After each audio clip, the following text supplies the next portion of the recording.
desde Piura. Y ahora nos toca tratar de temas claves y fundamentales, temas de derechos humanos, temas de respeto de lo que son derechos fundamentales de la población. Fernando. Así es, y es para eso que hemos invitado nada menos que a la directora de Amnistía Internacional en el Perú, la señora Marina Navarro, y junto a ella ha hecho invitar desde Venezuela al director de Amnistía Internacional en Caracas, el señor Carlos Luzberti. Y esto es para presentar el informe anual que presenta Amnistía, que no es muy blando con los gobiernos de la región, porque estudian diversos aspectos que tienen que ver con los derechos humanos y la corrupción. Aparece naturalmente que Canadá es el país con más altos índices en este campo, mientras que los peores son Venezuela el último y Haití el penúltimo. Pero hay otros temas que ustedes ven, como el de las migraciones y el derecho a las manifestaciones. Comparado este informe con el del año pasado, señora Navarro, ¿qué cambios importantes ve usted? Sí, buenos días. Bienvenida. Gracias. Realmente el informe, una de las cosas que resalta es que los estados no solo están fallando en garantizar los derechos humanos, sino que ha habido retrocesos y vemos especialmente retrocesos en el derecho a la protesta, porque ha habido una gran represión, uso excesivo de la fuerza en varios de los países que hemos estado analizando, desde Haití, Chile, Venezuela, por supuesto, en Ecuador, en distintos países hemos visto cómo ha habido un uso excesivo de la fuerza y un número de personas que han fallecido en el marco de estas protestas, no necesariamente por las Fuerzas Armadas, pero que sí en el marco de estas protestas ha habido 210 personas que han fallecido en la región en el marco de las protestas. De ellas, 83 han sido en Haití.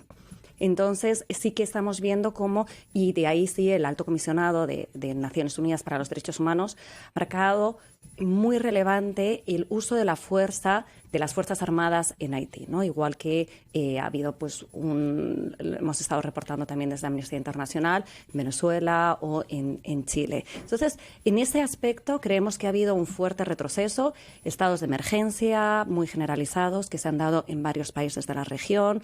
Pero son escenarios distintos, ¿cierto? Porque la realidad de Haití es una, muy distinta es la de Venezuela, una dictadura, y lo que está pasando en Chile tiene otro contexto, ¿no? Los niveles de violencia que alcanza hoy mismo la protesta en Chile son otro contexto precisamente para el análisis de estos casos. Sí, pero lo que hemos visto es que a pesar de que obviamente son contextos diferentes, claro, la respuesta de los gobiernos ha sido muy parecida. Ha sido respuestas de se ha demorado mucho o incluso no se ha hecho el querer responder a las respuestas de una manera de conversar, de sentarse, diálogo, sentarse a la mesa, y enseguida se han declarado estados de emergencia, toques de queda, por ejemplo, en el caso de Chile, se han sacado las Fuerzas Armadas en vez de estar combatiéndolo a través de los episodios, porque en su mayoría son pacíficos, pero sí ha habido episodios violentos.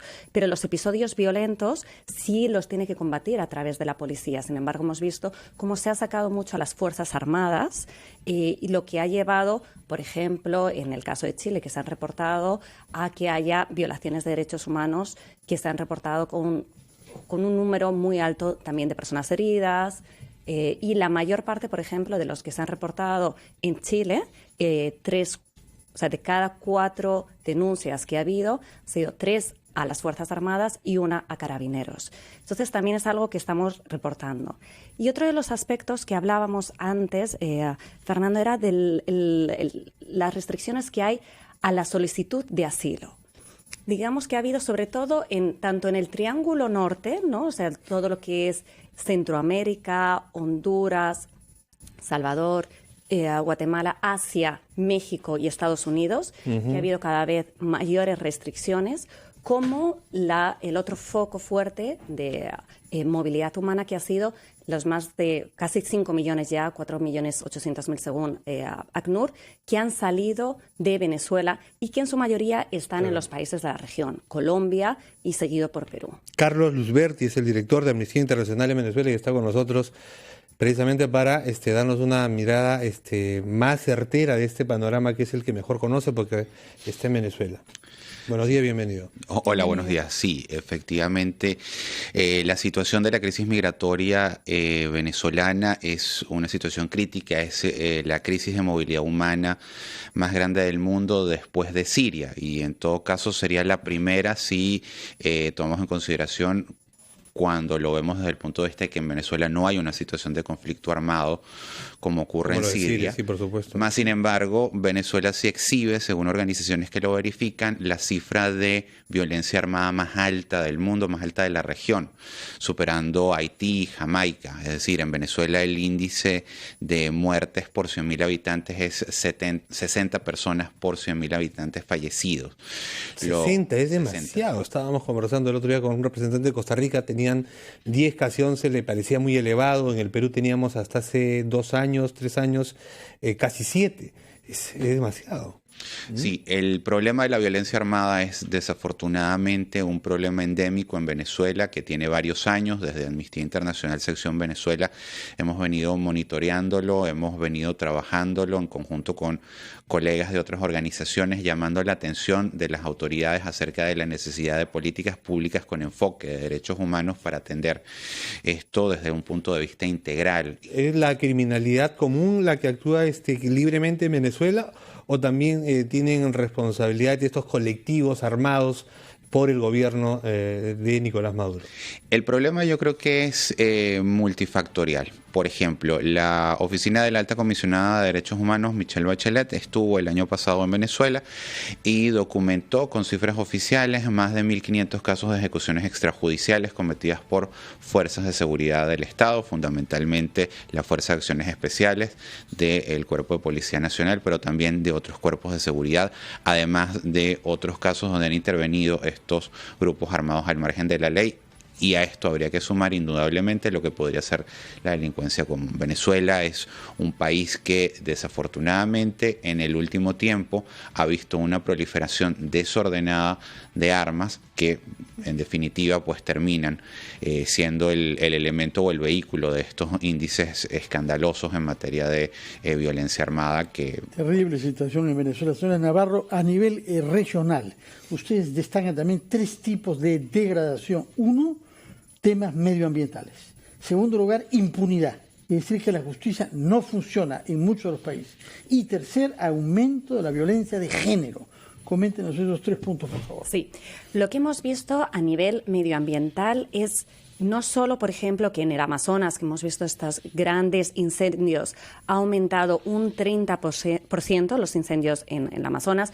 Por ejemplo, en el caso de Bolivia, además, esos incendios se provocaron después de una reglamentación en la cual se permitían de manera controlada.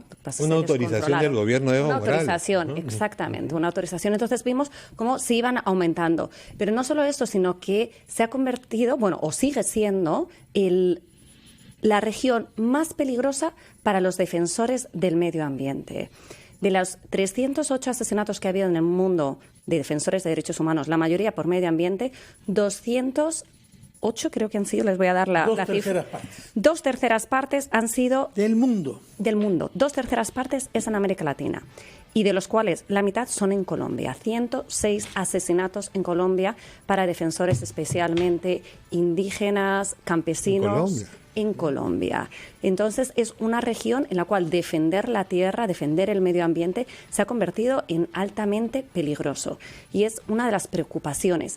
Y de ahí la importancia, y para dar un rasgo positivo, ¿no? Vamos a dar... Porque hasta el momento todo es un balance de empeoramiento. Vamos a dar un dato positivo, es el Acuerdo de Escazú, que es este acuerdo para que haya mayor transparencia, mayor participación, justicia, acceso a la justicia y sobre todo protección de los defensores del medio ambiente. Lo han firmado hasta ahora 22 países, lo han ratificado 8, Perú lo ha firmado, el Congreso anterior no llegó a ratificarlo y esperamos que este Congreso lo ratifiquen porque se necesitan 3 ratificaciones para que entre en vigor. Y eso sí que puede ser una mejoría. Magnífico.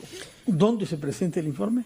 El informe lo presentamos hoy en el LUM a las 6:30 de la tarde en el lugar de la memoria, pero además lo estaremos transmitiendo por nuestro canal de Facebook Amnistía Internacional Perú. Entonces que animamos a todo el mundo a que pueda estar, que tendremos mucho más detalles y más comentarios. Recordar que Amnistía Internacional es este informe siempre, todos los años, y que además hay que reconocer, no tiene sesgo ideológico porque le cae igual a los gobiernos de un lado o de otro, y eso es importante. Se señala la violación de derechos humanos, venga de quien venga, y eso es un aporte importantísimo. Muchísimas gracias por estar con nosotros. Son las 9:03 de la mañana.